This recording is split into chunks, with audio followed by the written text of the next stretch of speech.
Hello, lovelies. Welcome to the Fat Joy podcast, where we talk each week about how to flourish in an anti-fat world.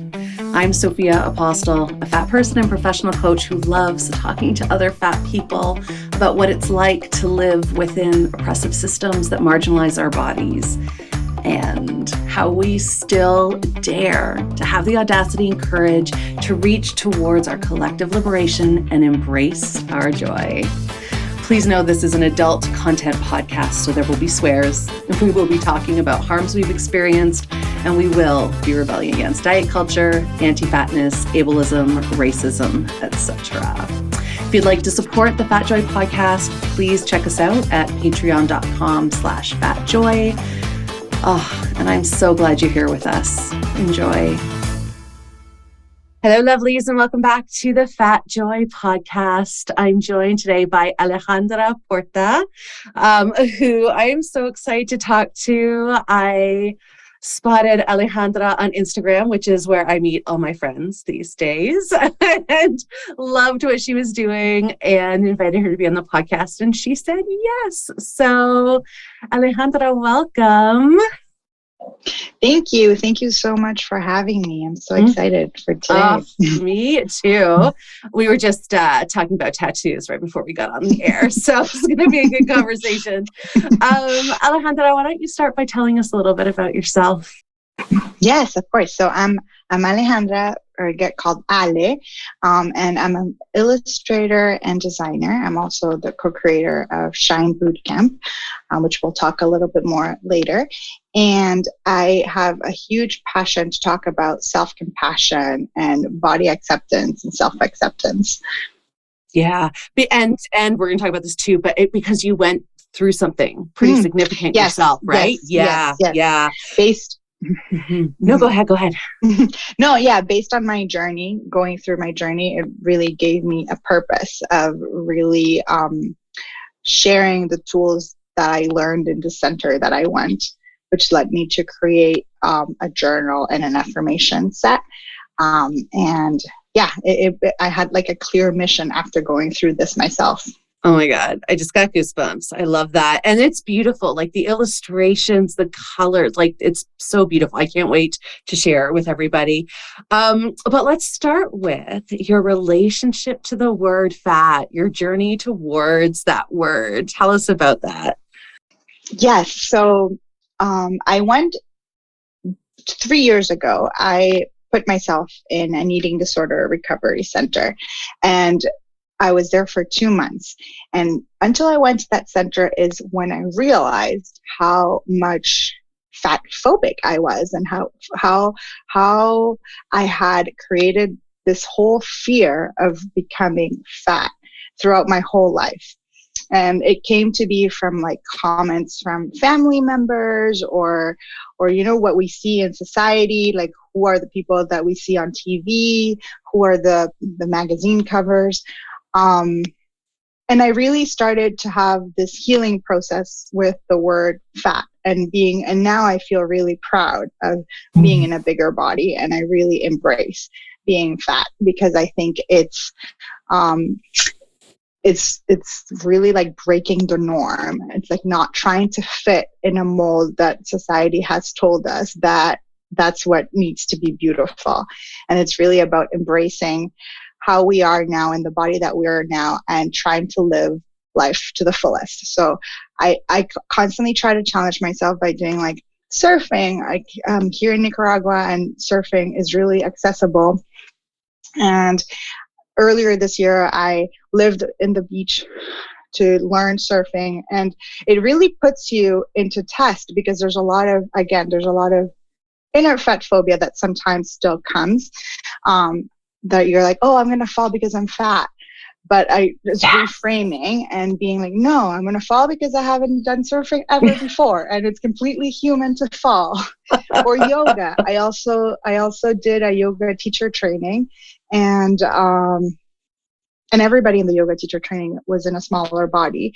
And so it's challenging because there's poses that are a bit harder, and your inner dialogue, the first reaction in my inner dialogue has been, oh, you can't do that pose because of your size. So Mhm. it's catching it and being like, no, you can do it.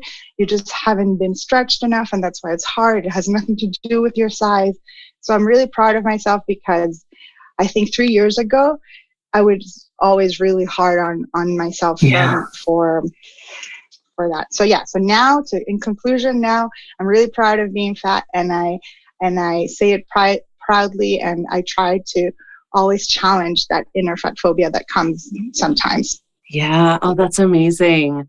And is the word gordo, is that what's the Spanish word? Yeah, in Spanish is gordo or gorda, and it's and actually here there is a negative connotation, but there's also some people use it as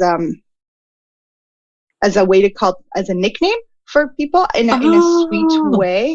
So it's interesting because it has, some people call gordo gorda to their significant others, and they're not, they are in a smaller body, but there's just like an endearing way of saying to someone. Yeah, like my little dumpling or something in English. Like we have like these little endearments. Oh, Yeah. interesting. Mm-hmm.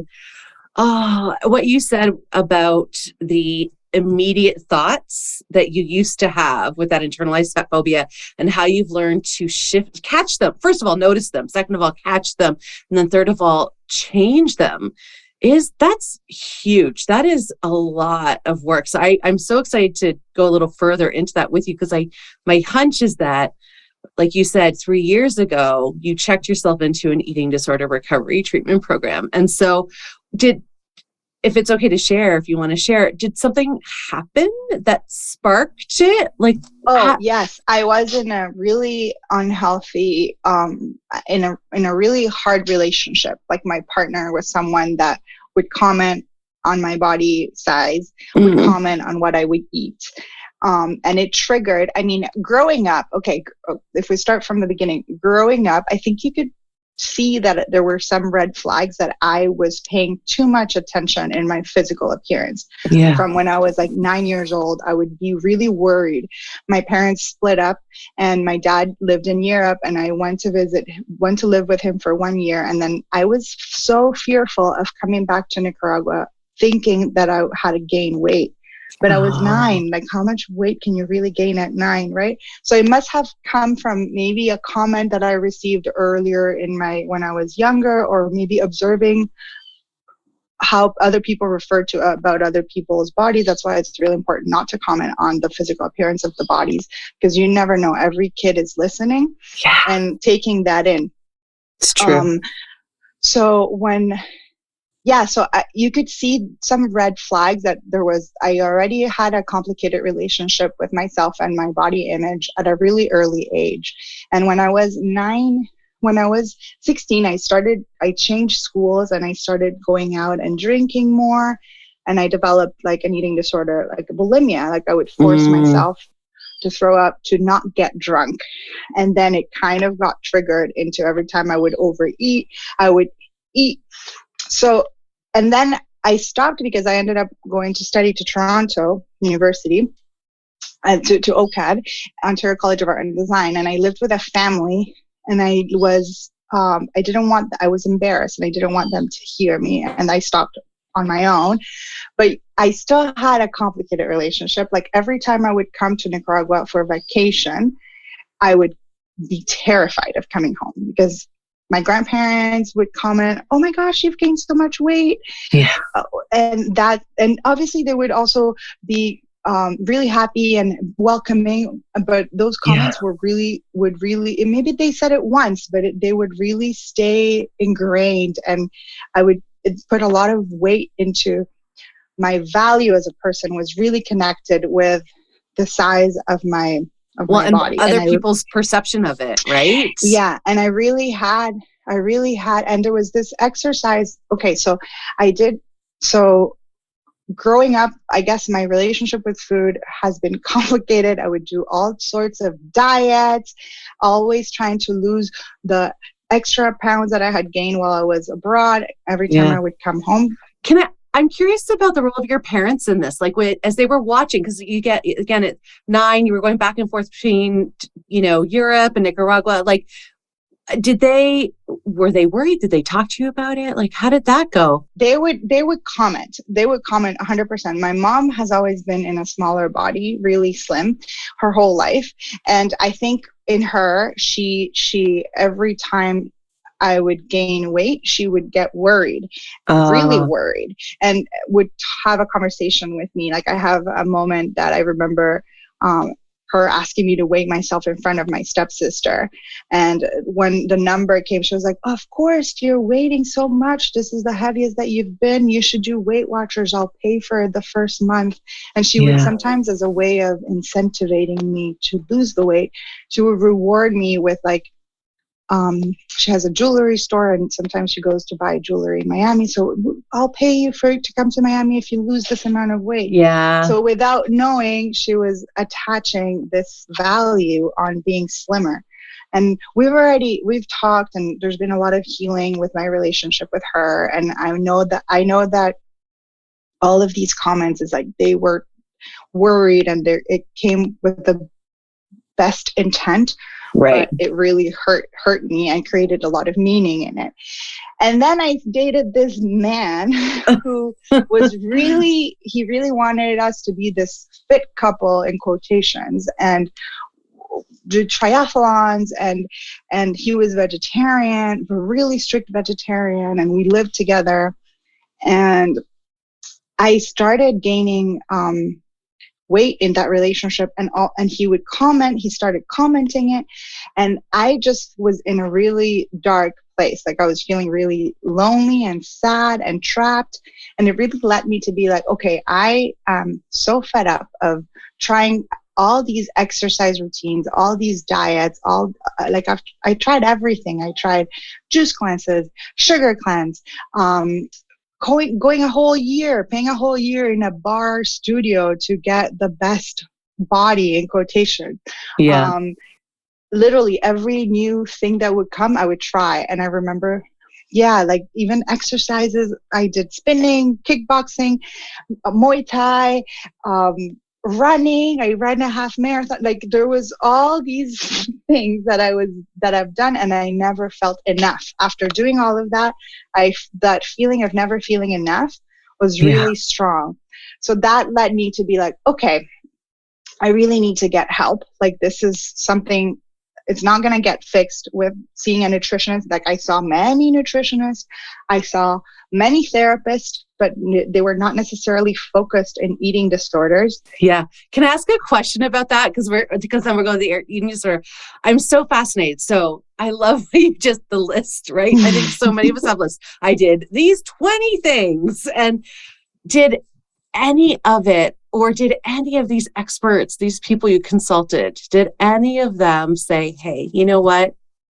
Your body is going to do what your body's going to do. Let's focus on something else other than weight? Or was everything so weight focused? There was one woman that I saw that said that, but I wasn't ready to listen to that, because I was in this mindset that I needed a meal plan, that I needed this. So I remember going to her, and she was like, I don't focus on weight.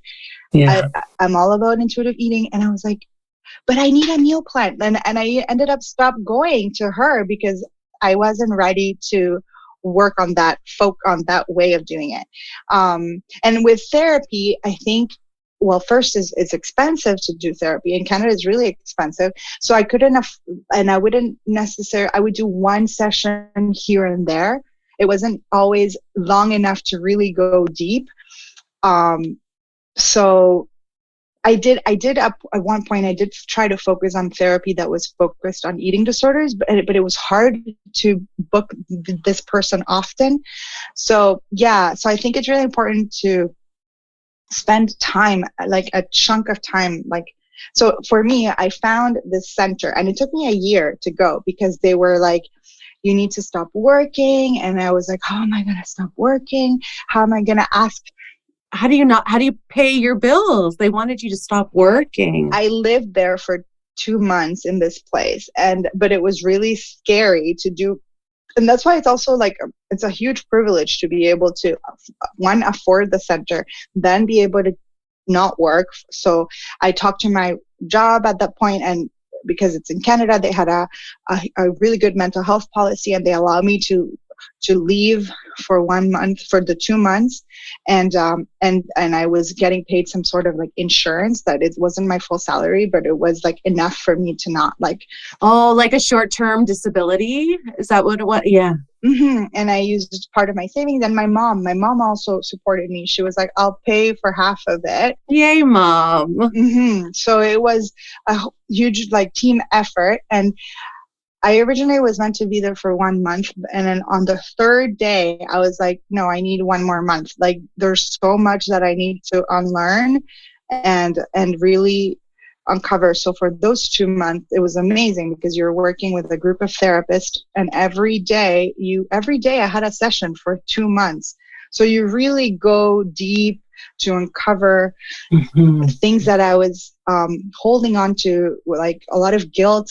And so a lot of like, it was the first time that I learned, I called it that I was going to university for myself. And first time ever that I heard about self-compassion, self-forgiveness.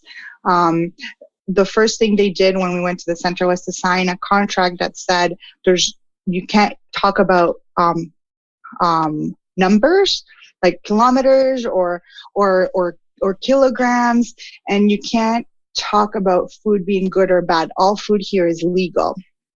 There's no good food and bad food. And all of that. I remember even going to the center, I had like this goodbye ceremony of like, in my head, I was going to go to this place and everything was going to be like made from scratch, super healthy in quotation. And I remember, and I had this goodbye thing with my ex that we ordered like all these food that I thought that I was going to be able to have. And then when I go to this place and I opened the fridge, I remember I was shocked that all the food was just like, it looked like a regular family fridge with like butter and mayo and dips and dressings. I had a huge things with dressings. I thought all the dressings need to be made from scratch, and same with like hummus and dips. Like I would never buy them store bought. Like I would try to make them all from scratch. So it was super refreshing. But the one exercise that I think was really valuable there when I found out that I was fat phobic was when they made us be like, okay, when you think about the word fat, what are the things that come to your head? Yeah. And then what are the things that come to your head when you think about slim? And then when I started repeating myself out loud, like fat to me meant being lazy or being not disciplined enough, or, not fit enough, and slim being successful, being focused, being disciplined. That's when you're like, holy, that's so unfair. There's so many people that are fat, that are successful, that are disciplined, that are fit, that are like, it has nothing to do with that. And that's when I realized how much internalized fat phobia I had. Wow. Yeah. And then another powerful one from the center was when they asked me, when I speak to myself in front of the mirror, what do I say? And when I started saying out loud how horrible I was, that's when I realized that I was being really self-abusive, because every time I would look at myself in the mirror, it would be, I can't believe you've gained so much weight. You're full of fat. Your cellulite's like, you're so horrible. You let yourself go. You let yourself go. I would say that all the time. So obviously it was intense, but I had it was good to have a support network and people that knew exactly how to talk about things, how to ask you things without being triggering. Oh, yeah. Which was really important. Yeah. What I really want to know, the guy who you were dating, did you break up before you went? No, oh my gosh. It was like no. I went and it was such a hard relationship to get out of. Like I went to the center, went back to Vancouver. I used to live in Vancouver at the time. There was a moment that I was like, I'm not going back to live with him. Like, these are my conditions if I go, because I can't have any food restrictions. And being vegetarian, being really strict, because he was like, you can't cook meat, you can't bring meat. I didn't realize how restricted I would feel because of that. So in the center, they were like, you can't have any restrictions. You need to allow yourself to eat everything.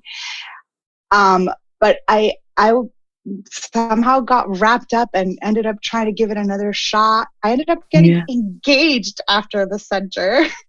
And then obviously I ended up coming back to Nicaragua, kind of like running away from that relationship too. Because I was like, I need to go home before I get married. And as soon as I arrived here, I was like, I felt such a huge relief and weight off my shoulders, and we ended the relationship then. But it took a lot longer. It's really hard to, when you are. I realized later that I was in an emotional abusive relationship, but once you're in it, it's really hard to get out. So I'm grateful that I'm out. And well, and that would have taken so much courage. It really does. And I mean, it's so interesting, emotionally abusive relationship. And then when we're in it, we can't see it. I think it's so similar to when we're trapped in diet culture, when we're in active eating disorder. Like I struggled with binge eating disorder my whole life. And I don't know that it ever goes away. Like I always still kind of feel it, but I know how to catch it before it starts. I know the factors that trigger it. I know the people that trigger it. Like I just live in a way that doesn't activate this, part of myself. When we are living with eating disorders, we are living with an emotional abusive relationship with ourselves. Like it is really emotionally abusive. 100%. Yeah. Wow. So back to the inpatient, where treatment. You were, the treatment. Yeah, thank you. The inpatient treatment. So you had therapy every day. Or a session every day? Was there a lot of like group? Like were there people who? There was only 5 of us, and we lived in a house. And it was like the way it would start. It was like a group therapy in the morning, like a group session. It wasn't like in the morning where you would talk about what you're grateful for, celebrating your wins, affirmations. I had never heard about affirmations until I went to this place. And it was like a great way to get together and feel that we're not alone. And there was always like a therapist that would guide the session. Then we would have like, then each person would have their individual sessions. Mm-hmm. And then you would have another group session later in the day that would talk about a new topic, like what is cognitive distortions, or what is understanding our emotions. That's why I really called it was going to university about us. And I wish we knew this type of material in school, because you would be able to alleviate so much pain at an earlier age. And that's kind of what led me later down, because leaving the center, I kept trying to do the exercises, like the morning routine. And it led me to create my journal afterwards, because I was like I kept using that framework. And same with the affirmations. For me, affirmations were such a powerful way to heal the relationship with the mirror. Because sometimes it's really hard to tell yourself something nice. Like if it takes time, right? And you can't expect that from being emotional abusive to yourself to loving yourself. It doesn't happen from night to day. Like it's a process, right? And a journey, and it's an up and down journey. It's not that, yay, I love myself and I love myself forever. No, there's always going to be moments that we feel like we don't like ourselves. And that's where self-compassion is really powerful, because it's about not judging how we feel and really embracing however we feel and being kind to ourselves and learning to treat ourselves how we would treat someone that we care for and we love. Can you give us an example of some of the affirmations? Like what are some of the ones? And I mean, this is where we get to your cards, because I know you created a whole deck around them. And this, can I just say, from a neuroscience perspective, I have a bit of a neuroscience geek hat that I like to put on. Because when we're in that really judgmental place, right? When we're looking in the mirror or just not feeling great about ourselves, like when we're in so much judgment, it's actually like impossible for our brain to get creative and come up with an affirmation on the fly. So having cards like this is brilliant, because you can pull it, you can look at it, and it actually stops the judgment. A lot of people think affirmations are like silly, and I'm like, no, it is like the best. Right. It is such an important tool for your brain. It's actually like great. It helps your brain do what it actually can't do without support. So I love that you took that. Yeah. Yeah. Well, for me, it's like I ended up, I mean, I'm a designer and I love to illustrate. And so I would always buy these beautifully designed decks and I have like 3 or 4 and I would put them around like in my bedside table, in my mirror. And like here, usually my wall would be filled, but right now I had to take it all down. But yeah, like just ways that I can remind myself to be nice and to say something gentle to myself. And also if you're going to a place that can be triggering, like for example, if you're going to the fitting room, trying new clothes, right? That can be a triggering place for a lot of people. You can always bring like one of the affirmations for like, say like, I am enough just the way I am, or like the clothes that I wear does not define my value, or the number on the scale does not define my value. Like they would, in the center, they would encourage us to weight ourselves, but every 2 weeks, just to heal the relationship with the scale. Because a lot of people, I had a really complicated relationship with the scale. I would spend months without weighing, and when I would weight myself, it would be triggering and I would cry and so every time you would weight yourself, I created these I made like hand-drawn little messages saying like, you're good enough, your weight doesn't define you, and put them on the scale. And then that led me to create the affirmations. There is one about the weight too. But like, my body is my home. Like I'm capable of changing my internal dialogue. I believe what I tell myself. My body is my home. I'm trying translating them because they're in Spanish. I have an English deck, but the one that I have right now, it's in Spanish, but my body is my home. Yeah. This one says, mi cuerpo es mi casa, afirmo que es un lugar hermoso para vivir. So it means my body is my home. I affirm that it's a beautiful place to live. Oh.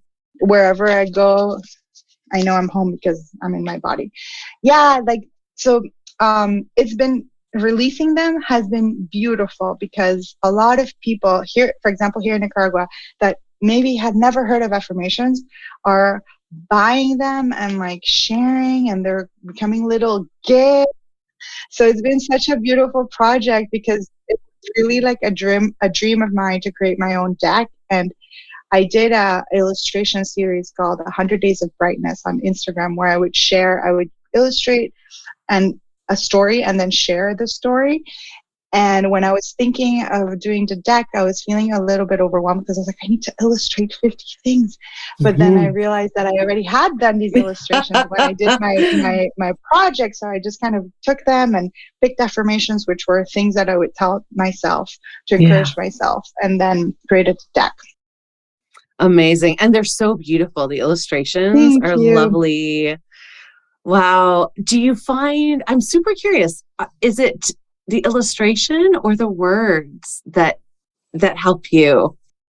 Well, I think they both. Like, I mean, the words, to me, the journey with affirmations as my journey was that they helped me, like I mentioned before, heal the relationship with the mirror, because sometimes I wouldn't know what to say, and I would just read an affirmation out loud looking at the mirror in front of my eyes. And then before I know it, I would slowly start having conversations with myself longer, being like, Ale, I'm so proud. Look at the growth that you've done. You're doing so well. And I had never done that before. And it felt really encouraged. Like I became my own best friend. Like I didn't need anybody else to encourage me. I could do it on my own in the mirror. And then I started doing that whenever I would go to like an interview that I would used to get really nervous before. I'll be like, what you're talking about is your story. Like there's no way to do it wrong. Or if I were to do like a talk or something, just like a moment when I did my yoga teacher training and I had to teach a yoga class, I felt so as in like I didn't practice the class, or I was like, and I had a moment that I went in the mirror and I think I read one of the affirmations, and I put my hand in my heart and I was like, Ale, you've got this. Everybody here wants you to succeed.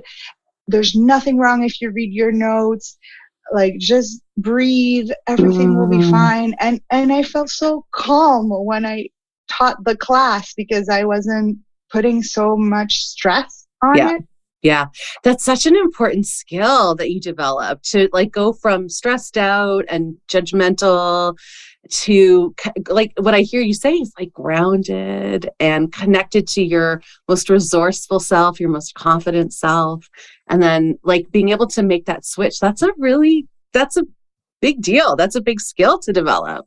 Thank you. It was definitely learning about reframing techniques like cognitive distortions, which an easy or simple exercise would be like being aware of your thought, because a lot of people don't pay attention to what you are telling yourself, and catching that thought, writing it down. There's a power into writing it down, because when you write it down, you realize how ridiculous and out of place it is.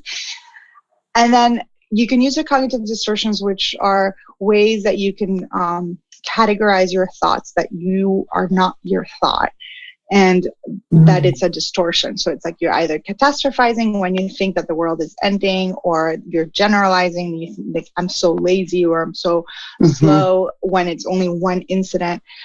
But if the cognitive distortions are complicated, a simple way that I remember is like being like catching the thought and then asking yourself, if you were to say that out loud to your best friend or someone that you care, what would that person respond? And then writing down the response. And because I really was doing this almost daily, I could see my improvement into being able to do it and on the spot and stop it. And because it really changed my life. Like, this technique changed my life, because I had no idea how hard I was on myself. Yeah. And I had no idea how to catch it. But with practice, you get better at catching it on the spot and then reframing it on the spot. Yeah, that's like that mindfulness piece, being able to, because you're so right. So the other work that I do is as a writing coach, and I have a whole class that I teach about how to get out of our own way. So basically dealing with our inner critic, because our inner critic, when we're writing, when we're drawing, when we're living our life, when we're going on dates, like the inner critic is the inner critic, right? And so it's so true. Like, we don't know. And then we start to pay attention. We're like, why am I saying these things to myself? Like, they're so ridiculous. Right. It's ridiculous. It's mean. Like it's amazing until we become conscious of it. This is just like this running chatter constantly in our minds, right? And I've been able to identify how my body feels too. Like I've noticed that I've noticed that, because I've never done the ADHD test, but I'm almost sure I am ADHD. Like, it's I get sometimes like scattered, and like it's hard for me to focus sometimes. But so I know that if I'm having a conversation with someone and I'm not paying attention, because sometimes I'm like thinking about all the things that I have to do and I completely lost track, that means that my mind is going like 5 miles an hour, like super fast, and I need to take a moment to sit down and write down all these things that I have that are going on in my head. And it's like a cleanse, like as soon as sometimes I have 20 thoughts, sometimes I have 5, sometimes I only have 1. But to me, like going thought by thought and reframing it, it feels so like such a release. After. I can breathe better, like, even hearing you say that. I'm breathing again.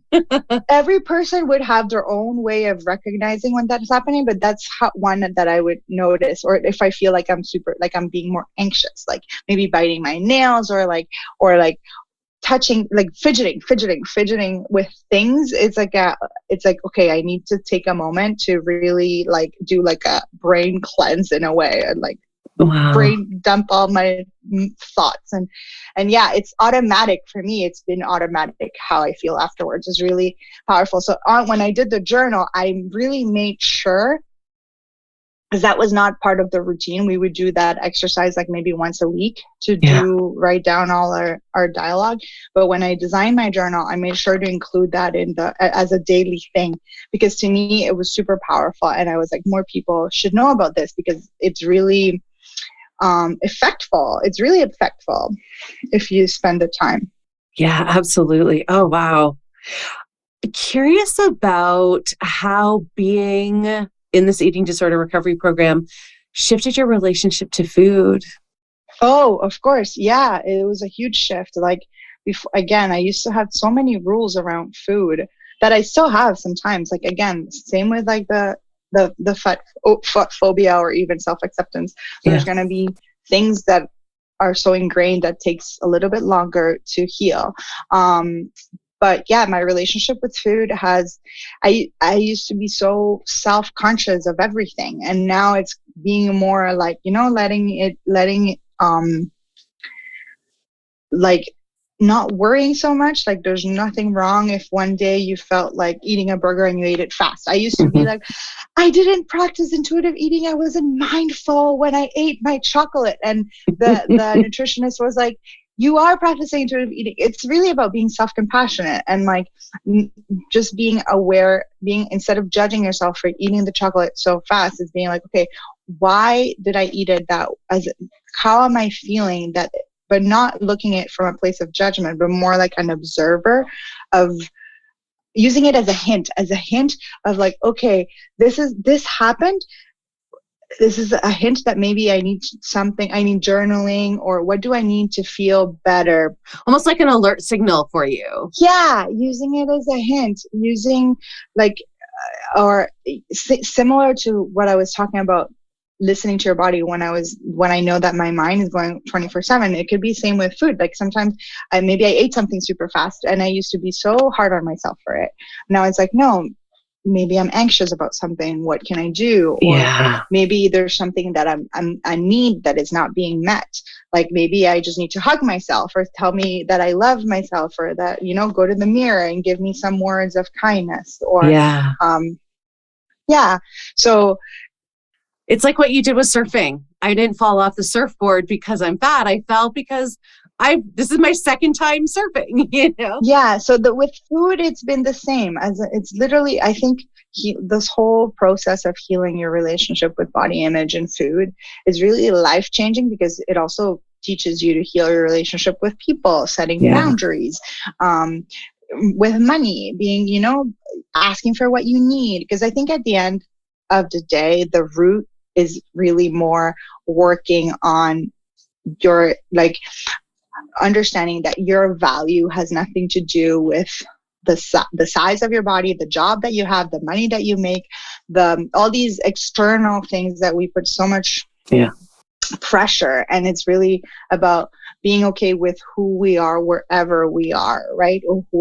And accepting ourselves how we are now, without wanting to change things so much.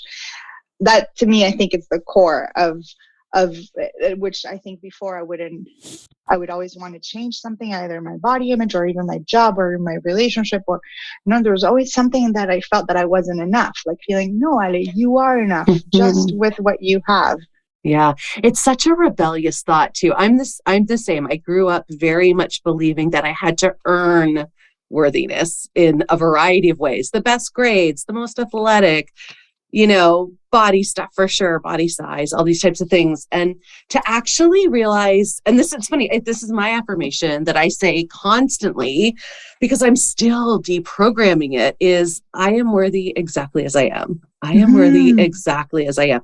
I don't have to earn it. I don't have to earn anything, because I am constantly still driven to earning it. And it is funny. It really does take, and I've been doing this work for a long time, and it's still ongoing because I think, because we're surrounded by messages that tell us we have to earn it. You have to look a certain way, do certain things in order to be deemed worthy by our societal standards. And yeah, we live in a society that is extremely competitive too, and social media sometimes doesn't help too, because there's a lot of, so it's I think it's human that we all feel that we need to look for this worthiness elsewhere.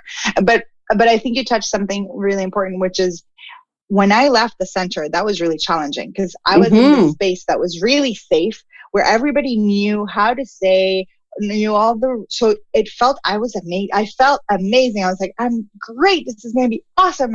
I know what I'm doing. And then I go back to the real world, back into that relationship that was super intense, going back to work, realizing all these diet talk at work that I wasn't fully aware, and it felt really triggering. Traveling, I remember traveling, and I was like, my body I was in a bigger size, so I felt really like going to stores. It was a whole journey after the center too. But I think it's really important to talk about the fact that it's a never ending journey, and it's an up and down journey, and there's never going to be like a finish, because sometimes people think, oh, if I do this work, then it would all be done and I'll be healed. And it's like, no, like there's going to be moments where you're going to fall and you get back up stronger. Like maybe you won't, before maybe I would not want to get out of bed for 4 days and now it's only one, Yes. Something. Yes. The progress, you can measure progress in, and that's why to me, self-compassion has been really life-changing, because it's really about, embracing our ups and downs and not judging. And I love talking about self-compassion, because I think I wish we knew about this when we were younger, but it doesn't matter. We're all talking about it now. trying to. It's hard. Again, it's one of those things that people think, well, okay, sure, be self-compassionate, but also still be the best, still do, like, it's this thing that we say, but to actually live from self-compassion is very, very challenging. Yeah. It's not, and if people don't get it, they think there's a lot of judgment around being self-compassionate. Oh, you don't have to do anything. You can just be compassionate. What about self-improvement? Like there's a lot of like energy around it.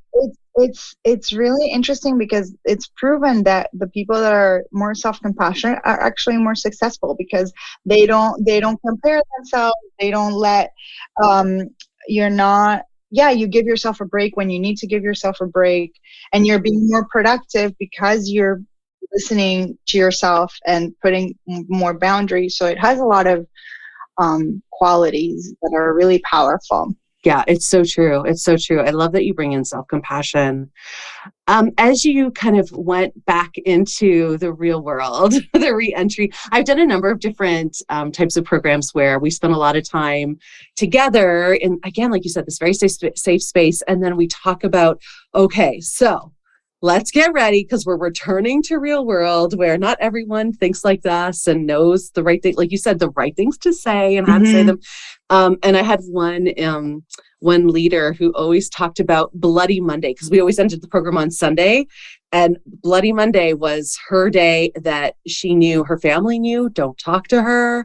Like really, it was this like transition time. And sometimes it would take her a week, and sometimes it would just be the Monday. But as you transitioned back into real life, and like you said, back into this relationship, and how long ago was this now? This was 2019? This was 3 years ago now. Yeah, 2019. 2019 is when I went into the center and left Canada to come to Nicaragua, and ended that relationship. Yeah. So it was 3 years ago. So if you think about the last 3 years, what's been like the biggest surprise for you? I mean, there's been a lot of things that have happened. I think what I said has been the biggest surprise, because like sometimes you have this like for example, going through recovery. I mean, I'm still in recovery, but like going through the center, and I think there was a false hope deep inside of me that I was like, okay, if I eat intuitively, I'm going to go back to the body size that I used to have before, and realizing that no, like, I'm like, oh, the eating disorder is still talking to me here, or like the internalized fat phobia is still telling me like, you're better in a smaller body. So it's just, I think it's realizing, it's kind of, it's like you constantly have to remind yourself, and there's going to be moments that you're going to have. Going to the doctor can be really triggering. I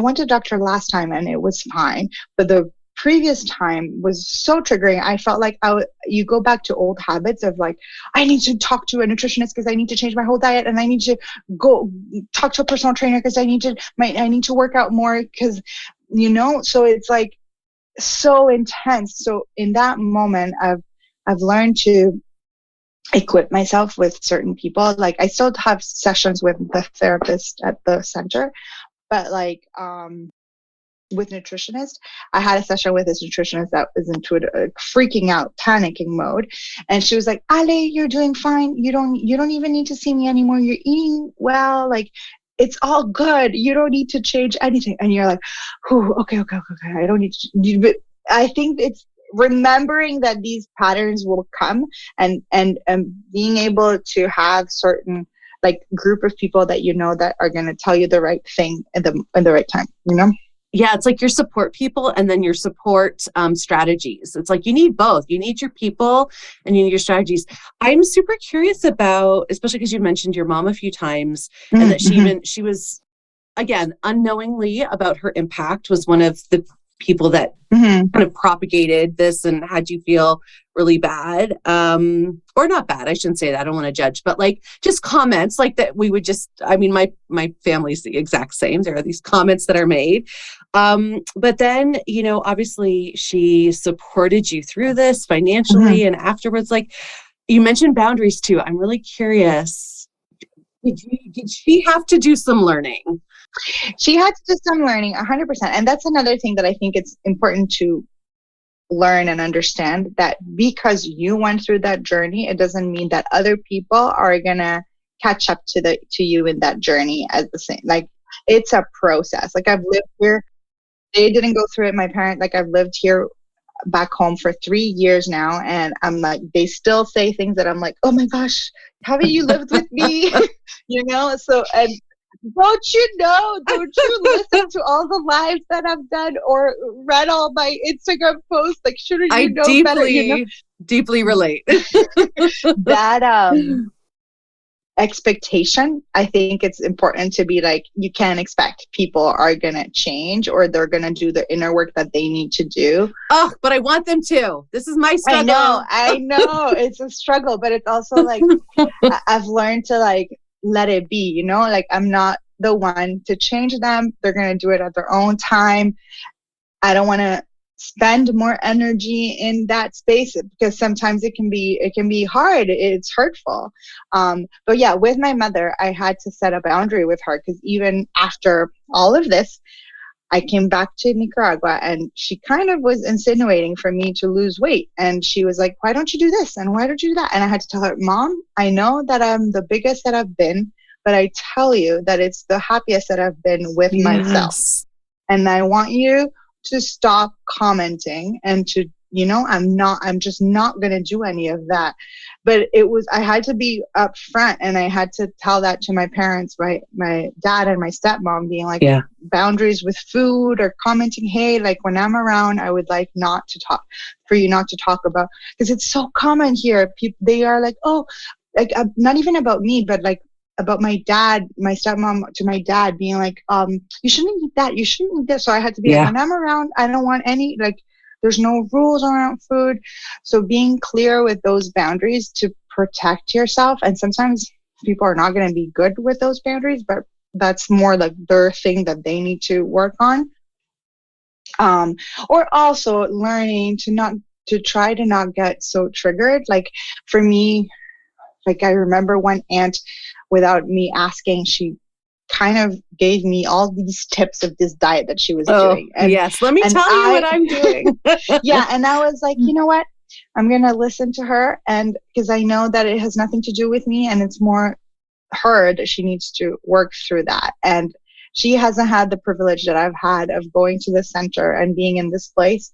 So I need to be compassionate and just, but I had to say, I kept saying that to myself in the moment because before that would have been super triggering. But now I think I'm in a place where I could listen and just, or even it's just everywhere. The diet talk is everywhere. Like you work out with a group of people. And when I was living at the beach, I joined these like group workout classes. Mm-hmm. And it was really hard for me because everybody would start talking about, oh, I ate so much during the weekend, so I need to do this to lose it all. And you're like, whoa. And sometimes if you listen to that conversation a lot, it can get to you again. Yeah. It starts to re-normalize it. Mm-hmm. So for me lately, when it comes to doing exercise, I've done it a lot on my own because I found that like going to spaces like the gym or certain group classes can be it's exposing myself to that energy that I don't want or I don't need. And I found that it's what has worked when it comes to movement. Because there's a whole process of healing your relationship with exercise too. My relationship with exercise was extremely based on changing the way my body looked versus how I feel. And now I'm able to be like, my mind is going crazy. I just need to go for a quick jog to literally not think about things. And you feel so much better and have so much more energy. And I find that I've been able to do it more versus going crazy, being like, I need to work out 7 days a week and then stop. So this has been a bit more consistent. Everything you're saying, especially around like the boundaries, your mom, your dad, people, exercise classes, movement with yourself, I just keep hearing how you're holding such compassion for you, compassion for them, compassion for people who know, compassion for people who don't know. Like it sounds like it really has become the root of how you try to operate in the world. I might not be as calm as I am now. I've had moments of being really rude or being really upfront. But I think again, it's being not judging myself for reacting that way, because it can be really triggering. So if I've had a moment, and especially with our parents, we tend to be, at least I tend to be, sometimes you speak to your parents. Oh yeah. I become 13 years old. Yeah. I'm like a kid again. I slam doors. I yell. I'm 42, Alejandra. I have slammed doors, yelled, hung up phones. I mean, I become a 13-year-old girl. In a way, exactly. So sometimes I've given myself compassion and them as the journaling part of being like, hey, you reacted this way because something triggered. Like there's nothing wrong with you. It's totally human. The next time you're going to handle it better. I think just taking a time to be, again, or look at the situation without judgment, give yourself some compassion, even if you reacted the way that you were not proud of. But you end up letting it go, because I used to carry that a lot of feeling really guilty and feeling, and now I'm like, it's fine. I wasn't the best way of reacting, but it's human. I am human, and I'm allowed to have these moments of exploding or being like triggered. It's a sensitive topic still, and it's human to get triggered. Totally. And you can always repair. You can always, like, it's not like, I don't know, I feel like you're going to say ask for forgiveness and have conversations. Yeah. I feel like we get so, what's the word? Basically, I think socialized. I think we get so socialized to always, especially, I would say, not to be too gendered, but I would say a lot of girls and women feel like I have to be really nice and polite and kind of like your tattoo that rebels against that. Can I say what your tattoo says? Yeah. It says, fuck princesses. That's right. Fuck princesses. Because there is this thing about, kind of really how we're socialized. And then so setting a boundary, losing it, showing emotion often feels scary because that's not what we're told. People often are surprised, they back away. So there's like a withdrawal of love and safety and security. And then I think what you said is so beautiful. Like just knowing, be like, you know what, it's okay. I'm human. They're human. We're all having reactions. And it's not like that's it, game over. We can come back together. We can continue. We can actually handle the messiness of it all. Yeah, 100%. Mm-hmm. Yeah. And I think that's so important that we can do that. And I feel like that's such a part of what you learned and what you're living. And it's really beautiful. Thank you. Yeah. I mean, I think to me, the biggest lesson is just to take some time to sometime, even if it's 5 minutes a day, to kind of like to even process what has happened in the last day, and kind of like reflect on it. Yeah, reflect on it, feel how you're feeling, have a moment of journaling. Journaling has been so healing for me, like just writing what I think, writing how I feel, writing myself letters of self-forgiveness, or even people that triggered me, or people that I've had hard conversations with. I do this exercise of like, okay, I'm going to write them a self-forgiveness letter, and you somehow it elevates you. And sometimes I send them to them, or sometimes I don't. I want to just underscore that really quick, because I actually do a lot of that with my work too. And the thing is, you can write these letters, but everyone always thinks, oh, but I can't send it. No, you don't have to send it. It's not actually about sending it. It's just about the writing of the letter. You can burn it, like that's fine, but it's just the writing of it actually is very therapeutic. So I love that you mentioned that. 100%. Yes. And to yourself too, a lot of self-forgiveness to yourself. Like, it can be really healing. Mm-hmm. Yeah, absolutely. I want to switch gears a little bit, because you also do this other amazing thing, which is Shine Bootcamp, which is a confidence accelerator for women, a speaker and confidence accelerator for women. And one of the things I'm really curious about is, as someone, like I've done quite a bit of speaking, I won't go into my background, but I'm very familiar with being up in front of people in a bigger body and being like, oh my God, I'm in a bigger body. And there's an extra, public speaking already is challenging, showing up with confidence, having things to say. And then I think there's this added layer of any internalized anti-fatness that we might feel, assumptions we're making about what other people might be thinking. And you layer that on top of, and then you try to show up being confident. Like it can be a hot mess. So talk to us about confidence in a bigger body. And I imagine a lot of this has to do with professional settings or pitch type settings. Like even if you have some practical tips for us. Yeah, for sure. Like I was telling you earlier in a conversation that I was having a moment.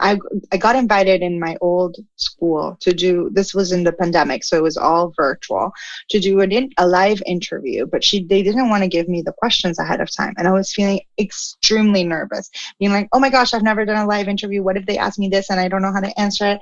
Like I was just feeling super nervous. And I happened to have a therapy session, and I told her about it, and she was like, Ale, like, remember, confidence comes with exposure. The more you do something, the more confident you're going to become. And that stayed a lot with me. And it calms me, because it's like, of course, I'm going to feel nervous about doing a live interview without having questions. I've never done that before, and it's completely human. If that was my job and I would do it every day, then I wouldn't feel nervous. So I think it's just embracing, like reframing what we think of nerves, instead of feeling like guilty that we feel nervous or unprepared. It's being like, no, you're nervous because you care. You're nervous because this is something that you've never done before. And also normalizing feeling insecure. Like, everyone feels insecure. Yeah, everybody feels this way at some point, even the people that do it all the time. And exposing, I think what's really important is to expose yourself to these situations, and doing it with fear. Like I talk about this in my social media. Every time I do a new project, I am terrified, and I get super nervous, and my imposter syndrome comes, or my negative self-talk becomes really loud, and I'm like, it's part of the process. I'm just going to do it. I'm going to do it with fear. The fear is never going to go away, or the nerve is never going to go away. But I'm learning to do it with that feeling, and it makes. Yeah, that's a great saying. Just do it with fear. I'm going to do it with fear. All right, fear's coming along anyway, so why fight it? Like, come on, fear, let's go. Part of it, it's like you're going through it, and it will be okay. And if it's not perfect, it's fine too. Like, it's normal that the first time you do it, it didn't, like, I started doing a live series, and I remember you could see when you go back to the first live, I was feeling maybe I would put a lot of makeup because I would feel super nervous. It was as a way of like being like all done up. And then as the series went on, you could see that I'm way more relaxed, way more myself, way more conversational, less rigid, and recently I went to a studio to record a video, and it started again. I was like, because I'm super comfortable now, like doing like just on Instagram, like recording myself. But I went into this place and I had like my hair done. I put makeup, and I was like, I just don't feel like myself. This is strange. I have all these lights and this big camera. And I was like, you know what? If those videos come out and I'm not as relaxed, it's completely human, because this was my first time. The next time I'll do it, I'll get better. And the third time I'll do it, I'll get better. And eventually I'll feel more myself when I'm in this fancy setup. That's so beautiful. What was that saying again? Confidence comes with exposure. That's so powerful, Ale. Oh, Alejandra. I just wanted to call you Ale. Ale. Because, we're buddies now. Yeah, we're buddies. Oh, I love that so much. Confidence comes with exposure. And there's this whole feeling that sometimes we put so much pressure on the word confident. I need to look confident. And it's like, no, like it's a muscle that you develop. It's the same as everything that we've been talking about, being more compassionate, practicing intuitive eating, self-acceptance. Like, it's all a process, and there's not going to be a finish line. There's not going to be a moment that you feel confident about everything. Because even the most confident person in public speaking will go into a situation that has never been before and won't feel like maybe they go surfing. Exactly. Right? So yeah. And that's how we learn and grow. I keep thinking, I actually have really tried hard to start to love that feeling, because if I don't feel that feeling anymore, then I'm going to be super bored with life. If there's no more risks to take, if there's no more, oh my God, can I do it? Like, this podcast was a huge leap for me. Oh my God. When still every Wednesday morning when I wake up, I'm like, oh my God, is this the day where everyone realizes that I'm horrible? And then I'm like, no, hang on, breathe, get your coffee. Like, it's going to be okay. But there is this, that whole piece around like, tapping into who we are right now, the human that we are, connecting to the qualities that make us great, affirmations. Like, what I'm hearing and what I'm so loving about this episode, Alejandra, Ale, is that there's just all of these like different tools and techniques that you've shared with us that people can be inspired by, and then pick their own. Like, one of the exercises I do with clients and my in the kind of the body liberation work that I do is invite them to create an oh shit list, which is basically like, okay, when shit hits the fan and you're feeling terrible, I want you to have a post-it note on the fridge or on your desk or by your bedside table that has like 10 things that I can do immediately to help myself. Mm-hmm. And you've listed so many, and I'm just so grateful for your wisdom today. Thank you. Thank you. I have one more question for you, which is, of course, about joy. So how do you stay connected to joy? How do you turn towards joy? Talk to us about your version of joy. I love listening to music. Like, I find, even if it's or even practicing a moment of, let's say, when I go to do journaling, I've tried to do like a little ritual, I try to like either use a little bit of oil or like light a candle. And I find that I started doing that when I would teach a yoga class. I really would bring all these little things to ease my nerves, being like, it's a calming space.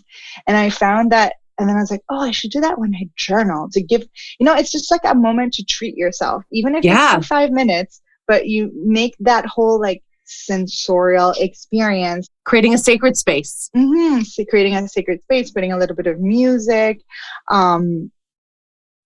Dancing. Like, I find that whenever I love dancing, to me, like going to a party and not dancing is like hard. So I just love dancing. And I feel like dancing has, the more I've gone through body acceptance, because I used to be really like would dance like with people, being self-conscious of how I would dance. And the more I release, the more I care less. And it's just about moving, and it doesn't matter if it doesn't go with the rhythm of the music, or if I don't, and just enjoy it. Yeah.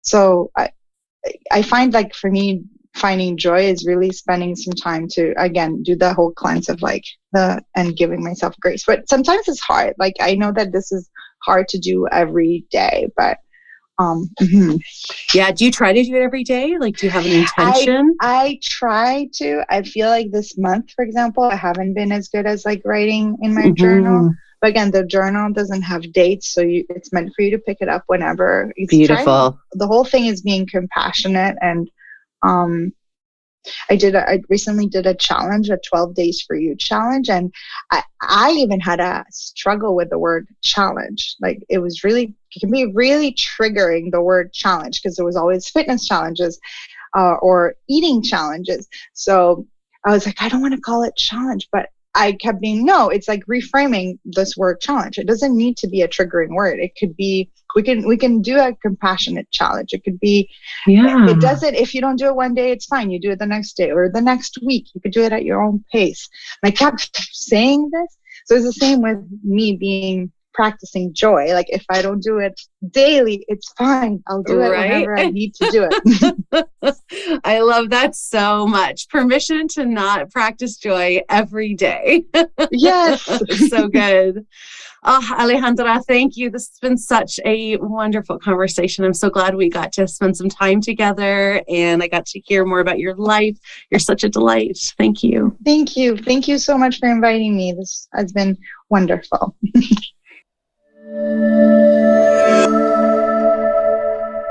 Before we go, I'd like to read a poem, because poetry can reach our hearts in a different way. Poems can have us feel in a different way. And that's what this podcast is about: expanding our hearts, deepening our empathy, and inviting in joy. So each week, you get a new poem.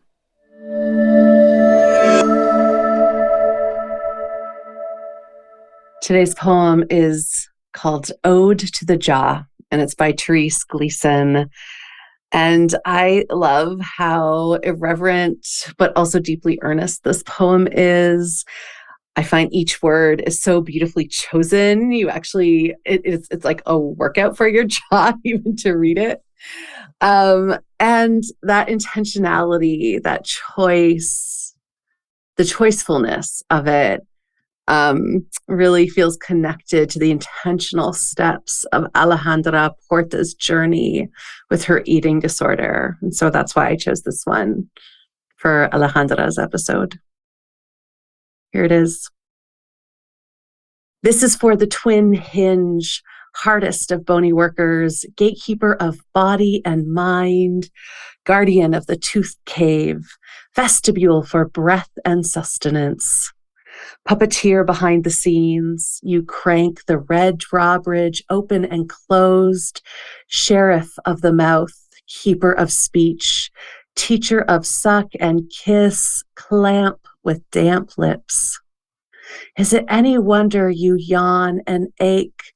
You are Sisyphus of swallowing, Atlas of the mouth's gummed palate, tamer of muscular tongue and teeth. You are chewer of words and meat, mandible and maxilla in a marriage of opposites, chomping till death do you part. Holy equation of catch and release. You are holder of tension, detritus of language and emotion, ground down by the tectonics of the molar ridge. Tender buttons, jointed joist of bone on bone, clenched or unseated in sleep, you rouse the three-headed dragon, trigeminal and terrible, to unleash a shower of darts shimmering from eye socket to cheek. Oh, simple machine, mother who feeds, domed cathedral of human want and need. Oh, sacred portal that falls open at rest when the soul is released. Thank you for joining me today. My hope is that you're feeling a little less alone and a little more seen. So until the next episode, you can find me on Instagram at fatjoy.life, on the website at www.fatjoy.life, and on Patreon at patreon.com/fatjoy.